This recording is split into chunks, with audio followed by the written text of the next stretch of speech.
Greetings everyone, this is Forsager coming at you with a breakdown of the entire Dead or Alive 6 cast as of 2021. This is a big one, so I'll just warn you right now, if you have any difficulty with any of the terminology or anything in this video, then please check out this video here in order to help give you just a bit of an idea of how fighting game notation works. Anyways, let's get to it. Ayane is an advanced character for players that like being able to control space with strong movement options while also having pretty fast movement speeds in close, along with having a lot of stance based or even mix-ups off of your throws. Bass Armstrong is your prototypical standard heavyweight grappler type with slow strikes and strong throws. He likes to fight around his down forward kick range. Bayman is a special striker grappler type of character who specializes in offensive holds, also known as cash throws. These are special slower throws that beat out strikes, beat out guards, and beat out holds. These end up losing to, well, normal throws, but if you like this type of playstyle also while having strong, well, expert holds or parries and all that, then Bayman can be a particularly interesting character. He also has his special tank roles. Brad Wong is the Drunken Master character of Dead or Alive 6, so if you like playing as drunken characters, then Brad is the character for you. Alright, Brad specializes in evasive stances, he has lots of different types of stances. I'll just say right now, he has the largest moveset in Dead or Alive 6 with around 200-ish moves. He has a lot of moves. So Brad Wong is both a pain in the ass to learn, but he's also a pain in the ass to fight against. So if you actually can navigate his really complex move list, then essentially you could basically just become a master of almost trolling your opponent. Christie is an excellent versatile character for players that like long, delayable strings that can lead into Jikayo stance, and using said Jikayo stance for evasive purposes. Diego is a fairly simple character that's good for players that are fairly new to Dead or Alive and just want a character with good, safe strings with strong guard breaks and strong throws. He's a very straight to the point type of character. Eliot is a challenging character for players that just like strings that make the opponent go, where the hell is he hidden? Is it hidden high? Is it hidden mid? Who knows? And these strings can go on for many numerous hits. He even has a 10-hit string. So the thing is also that if you want to be able to excel with Eliot, then you're going to have to get down the timing for some rather challenging moves. Hayate is an excellent character for players that just want to play kind of a straightforward space control footsie game.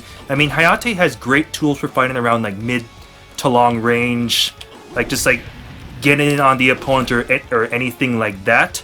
So if that kind of playstyle suits you, then Hayate is a good pick, along with also having fairly strong throws. Helena is a great advanced character for players that like having a strong stun manipulation game coupled with strong reset throws, and this is Boku Duck, arguably the best mid-crush crouch in the game. Hitomi is a great versatile beginner character for players that like to be able to fight in close with good, highly delayable strings, have a strong reset throw so you have good mix-up capability in close for strong rushdown, and it also has the ability to fight basically at range, so also having a strong keep-out game accentuated with nice death fists, or even just simply having a really good poking game. So Hitomi is just a really good character for just learning Dead or Alive 6 with. Honoka is a complex advanced character for players that like a little bit of everything. Yes, she is Dead or Alive 6's salad with moves from basically almost an entire cast. What makes Honoka challenging is that she's essentially a rushdown character. You can base her offense around her reset throw right there. However, she normally has moves, for instance, that can transition into different stances, but on block, a lot of those moves can't really transition into stance, so you need to basically confirm that the move is going to hit, and if it gets blocked, if you end up trying to go completely, then you might leave yourself unsafe. So Honoka can be a bit of a challenging character to get down, but similar to Brad Wong. If you can end up getting her moveset down, then she can actually be quite rewarding to use. And she also has T-Rex arms. Jann Lee is another good beginner character to learn Dead or Alive 6 with, and he specializes in keep out. That basically means keeping the opponent away. He also has a lot of strong blast back moves with a close hit property, including his unblockable attack, quarter circle forward K. Jann Lee's a good character to learn the game with just because he's fairly straightforward, but he also has some advanced tech, like for instance off of his forward throw offensive hold that can keep things interesting, including a very interesting throw at the wall. If you like speed, then Kasumi's the character for you if you're learning Dead or Alive 6. She specializes in close range string pressure with her highly delayable strings, which can hit on any hits level. She's also really good at counter hitting people with her like elbows or close range attacks or whatever. And she also complements this good close range offense with strong throws and good mobility options. So she's good at counter hit fishing, and she's good at just simply kind of just moving around. Kokoro is another good beginner character for players that essentially like close range rushdown coupled with lots of safety and string throws. So expect lots of elbows and lots of shoulders. Kula Diamond is a pretty interesting addition to Dead or Alive 6, serving as a guest from SNK's King of Fighters series.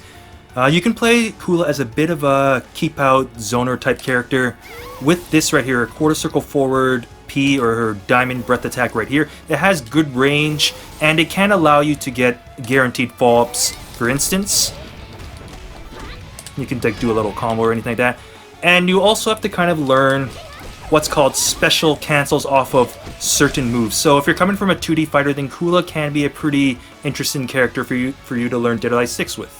La Mariposa, also known as Lisa Hamilton, is an interesting character for players who want a grappler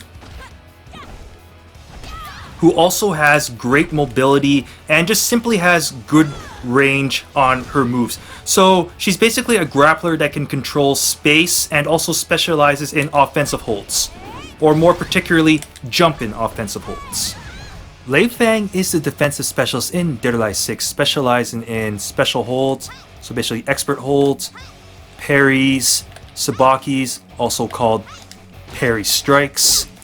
She also has good offensive holds, and she has her infamous shoulders that she's also known for that are highly evasive and can be pretty strong.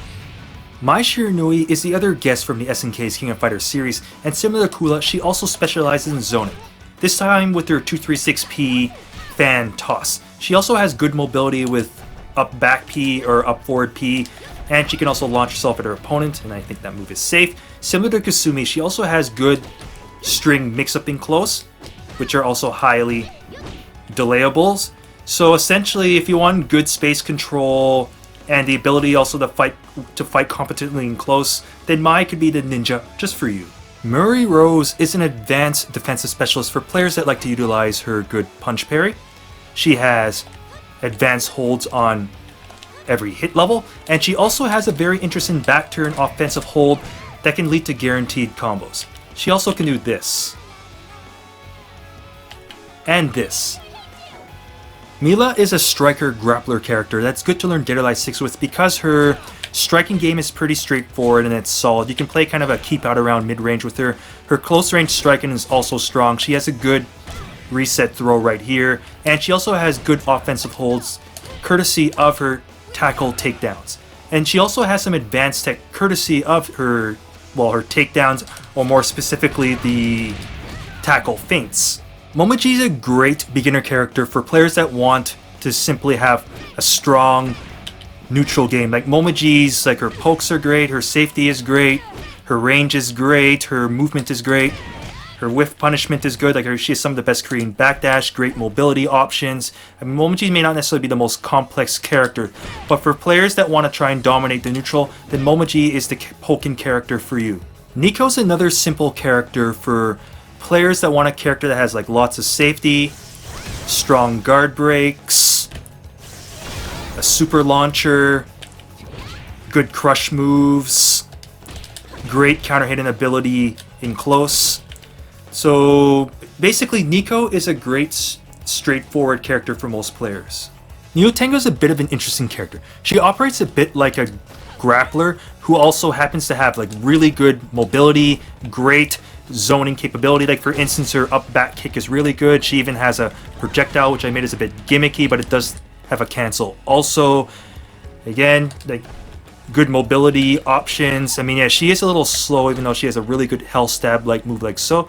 But she, again, she's like a grappler, so that also means that she has really strong throws, including ground throws. Phase 4 is a very advanced character for players who want to swag.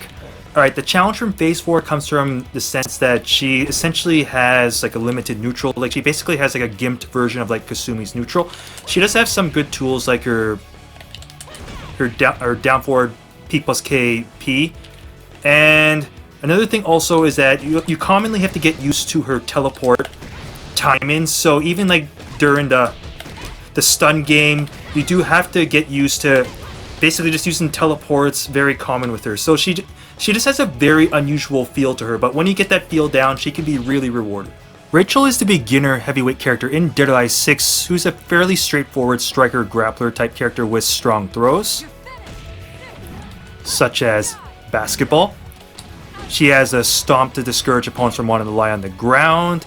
She has like pretty good offensive holds right there, which can guarantee stuff if it ends up connecting on counter hit. The main thing about her also is that her stun game can be really scary because of this throw that the opponent has to look out for, but Rachel's still a bit of a what you see is what you get type of character. Raidou is a very advanced character for players that just like pain. Like for instance, he has this move right here, his electric uppercut, which is a cornerstone of a lot of his combos. So if you can't get that down consistently, then you might not be able to play this character that effectively.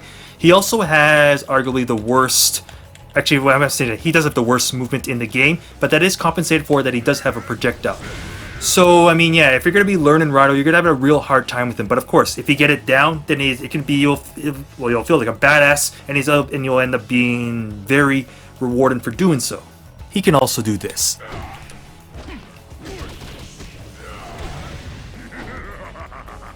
Rick is a stance-based pressure character in Dead or Alive 6, so if you basically like abusing your opponent with frame advantages while in stance, mixing up with reset throws, maintaining a frame advantage, also having like a good low, and to top it off, having good space and capability, then Rig is the character for you. So if you're coming from another 3D fighter such as like VF, then Rig can be a very rewarding character for you. This is Ryu Hayabusa, the Super Ninja. He's an advanced character for players that want to do this. This is the Azuna drop. This is basically Ryu's strongest throw. It is commonly used as an expert hold on most hit levels, usually against punches. And I'll just let you know right now that Ryu has a very unusual neutral game. For instance, you gotta get like a little creative and almost a little like audacious with it, particularly with a little move here called while standing back. Not that move, but this move, while standing back plus kick. So for Ryu, if you don't mind getting a little creative during the neutral game, then Ryu can be a really strong character. Tamaki is Dead or Alive 6's resident Aikido expert. She's a character for players that would like strong defensive tools such as expert holds with large windows. She also has like pretty standard striking ability and also has pretty good implementation of offensive holds. So she has a combination of both offense and defense in her gameplay. Tina Armstrong. Alright, whereas Mila is a striker grappler, Tina's the opposite. She's the grappler striker, so she's a grappler with good striking capability. So being a grappler, naturally that means that she has strong throws and decent striking ability, including hit throws. So she has like a really good move here, back kick, and strong offensive holds. So Tina's just a really well-rounded grappler in Dead or Alive 6. Like characters like Hitomi or Rig, Zack is a rushdown character. However, he's a bit more of a pure rushdown character than those two, in the sense that, I mean, that's basically what he specializes in. For instance, he's a speed demon with fast strikes. He has like good string manipulation, good delay ability, and to complement that, he also has like strong reset throws, including in stances, such as ducking or sway stance. So if you basically like swagging on your opponent while you're rushing them down, then Zack is the character for you. He also can do this. Yes, that is a projectile. Thank you for watching my breakdown of the entire Dead or Alive 6 cast. Like, I know it's obviously a big mouthful, but once you found the character that you like, then check out my full character guides here, or if you'd like a brief rundown of just how your chosen character operates, then check out my quick tips guides right here. As always, if you like this video, smash that like button. If you didn't like this video, just hit the like button anyway, and don't forget to subscribe for more juicy fighting game content. Alright, I also like to say this video is endorsed by Smart Esports and Trollcoin, and I would also like to take this moment to thank my premium top tier fighters for their continued support, which I always appreciate. If you'd like to become a premium top tier fighter yourself, click on the Patreon link down below. Anyways, this is Force Nature signing off. Thanks for tuning in, and I'll see you next time on Top Tier Tips.